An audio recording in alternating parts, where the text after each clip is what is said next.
గోపీచంద్ మల్లేని గారి డైరెక్షన్లో అండ్ తమన్ గారి మ్యూజిక్ డైరెక్షన్లో నేను ఫస్ట్ టైం ఒక సాంగ్ పాడాను. అది విన్నర్ మూవీ కోసం సాయి ధర్మ తేజ్ అండ్ రకుల్ ప్రీత్ హీరోయిన్లుగా ఉండేటువంటి సినిమా.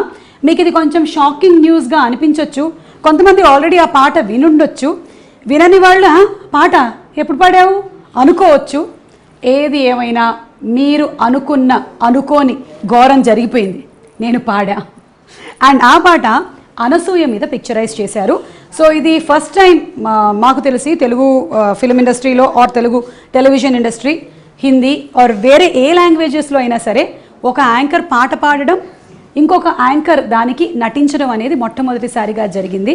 ఈ క్రెడిట్ నాకు అనసూయకి వచ్చినందుకు తమన్ గారికి ముందుగా థ్యాంక్స్. ఆయనకి థాట్ ఎలా వచ్చిందో ఎందుకు వచ్చిందో తెలియదు, కానీ నేను ఆడియో రిలీజ్ ఫంక్షన్లో నిజంగా చెప్తున్నాను, ఓన్లీ యాంకరింగ్గా చేశాను, ఎప్పుడు పాటలు పాడలేదు. కానీ ఆయనకు ఒక ఐడియా వచ్చింది నాతో పాట పాడించవచ్చని.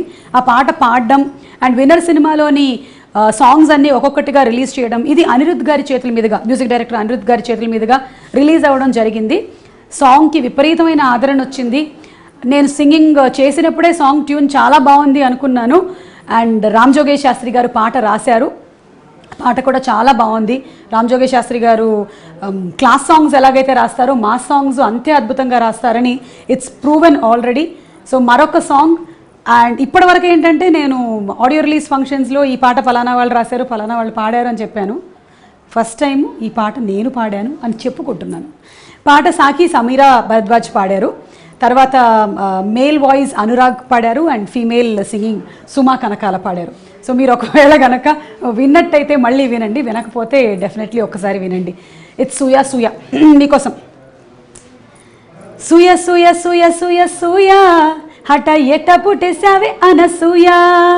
ఇది మేల్ వర్షను. తర్వాత వస్తుంది ఫీమేల్ వర్షను.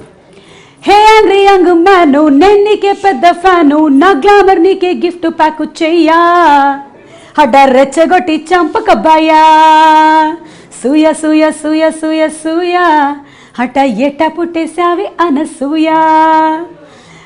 అనసూయకు కూడా హార్టీ కంగ్రాచులేషన్స్. బికాజ్ ఒక యాంకర్గా ఉండి తను ఈ ఫిల్మ్ ప్రొఫెషన్లోకి రావడం, ఒక సాంగ్ తన పేరు మీద రావడం అనేది నిజంగా ఒక great credit for her. So congratulations to Anasuya and congrats to the whole team. Thaman గారికి శతకోటి వందనాలు, నన్ను ఒక సింగర్ని కూడా చేసినందుకు. మీరు ఎక్కువ కంగారు పడక్కర్లేదు, నేను అట్టే మళ్ళీ పాడను, నేను యాంకర్గానే మీకు కనిపిస్తాను. ధన్యవాదములు.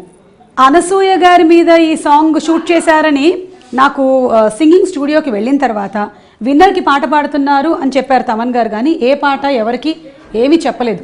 సాంగ్ లిరిక్స్ నాకు వాట్సాప్ చేశారు స్టూడియోలోనే. చూస్తే సాంగ్ లిరిక్స్లో అనసూయ ఉండగానే అర్థమైపోయింది ఇది అనసూయ మీద పిక్చరైజ్ చేసిన సాంగ్ అని. అంతకుముందు అనసూయ నేను డిస్కస్ చేశాము, తను యుక్రెయిన్ వెళ్ళిందని ఈ సాంగ్ షూటింగ్ కోసం అని. సో ఆ పాట నేను పాడతానని కలలో కూడా ఊహించలేదు. అప్పుడు నాకు తెలియడం, నేను పాడిన తర్వాత బయటకు వచ్చి తనకి తెలియడం జరిగింది. సో ఇద్దరికీ షాకింగే. తను ఎక్స్పెక్ట్ చేయలేదు ఈ సాంగ్ నేను పాడతానని. విన్న తర్వాత అక్క బాబాడావక్క, నువ్వు నిజంగా నీ వాయిస్ చాలా బాగుంది అనింది. అంటే ఈ సాంగ్కి కావాల్సినటువంటి ఎనర్జీ నేను చెప్తున్నాను. మెలోడీస్ నాతో ఎవరు ట్రై చేయించరు. విన్నర్ సినిమా 24వ తారీఖున రిలీజ్ అవుతుంది. సాయి ధర్మ తేజ్కి విపరీతమైనటువంటి క్రేజ్ ఉంది. ఆల్రెడీ అంతకుముందు తను చేసిన సుబ్రహ్మణ్యం ఫర్ సేల్, పిల్లా నువ్వు లేని జీవితం, సుప్రీం లాంటి సినిమాలతో మంచి ఫాలోయింగ్ సంపాదించుకున్న హీరో సాయి ధర్మ Tej. And of course Rakul is beautiful. So ఇద్దరు కాంబినేషన్లో వస్తున్న సినిమా గోపీచంద్ మల్లేని గారి డైరెక్షన్లో అద్భుతంగా ఉండబోతుంది. మా చోటా గారి సినిమాటోగ్రఫీతో, తమన్ గారి మ్యూజిక్తో. So do watch Winner movie releasing on 24th.